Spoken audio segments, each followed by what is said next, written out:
What's going on, guys? Welcome back to my channel, and today I'm going to get back into the Ableton audio effect tutorials, and I'm going to do the limiter today.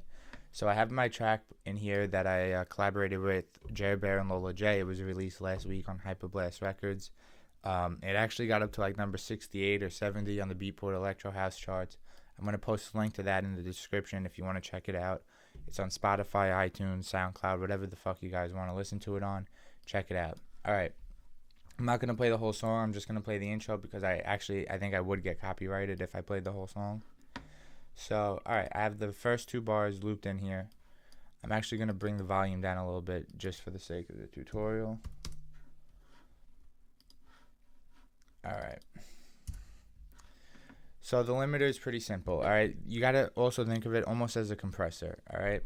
So you have a gain knob on here. It's the same gain knob that's on the utility. It's just controlling the the output of the signal. Alright. So the ceiling, you're going to see the ceiling is set to negative 0.3 decibels.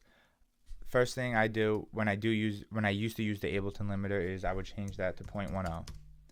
Alright, so I don't really use this limiter anymore. I do have the Pro L, so I use that way more often, but when I first started out, I used this limiter and it worked alright for me. So the ceiling is basically the threshold if you're looking at this as a compressor. Once it hits that ceiling in volume, that's when it's going to start compressing and distorting and limiting the sound. Alright, so the track is about like negative 3 dB right now. So I'm not reaching the ceiling, so nothing's happening to it. If I wanted to reach the ceiling, I could just bring the gain up.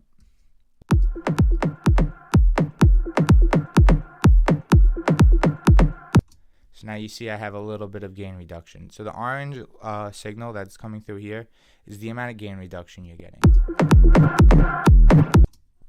Sorry if I just killed your ears. Alright, so I'm just going to bring the ceiling down, and you'll see if I don't want to play with the gain, I could bring the ceiling down. And see now, because it's louder than negative 4.7, it's getting some gain reduction. Alright, so let's just set this back. Alright, so now we have the stereo button. So when you click on this, it's going to say left, right. I leave it on stereo, but if you want to leave it on left, right, this is what it's going to do. Let's say your left signal is way louder than your right signal. It's going to be compressing that signal when it's reaching the ceiling and not really compressing the other one. So it can mess up the stereo imaging of the track, but it's kind of complicated. I'm not really going to explain it. Just leave it on stereo for right now. Trust me, 99.9% of the time you're going to want it on stereo anyway.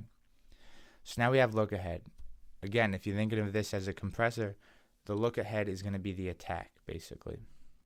Alright, so you only have three options. You have 1.5, 3, and 6 milliseconds. Alright, so the longer your look ahead is set to, the less compressed and squished it's going to be. There's going to be more of a dynamic range in there. It's not really going to mess the signal up as much as if it was at 1.5. I'm going to leave it at 3 for right now. So the next thing we do is we have a release. It's usually set to auto and 300 milliseconds. But when it's set to auto, this doesn't make a difference. Then when you shut auto off, you can mess around with the release. It can go from 0.01 milliseconds up to 3 seconds. So the faster the release, the more squished it's going to be. The less dynamic range you're going to have. So you'll see right now. I'm going to boost this up. And if you have good headphones or good monitors right now, you're going to hear the difference.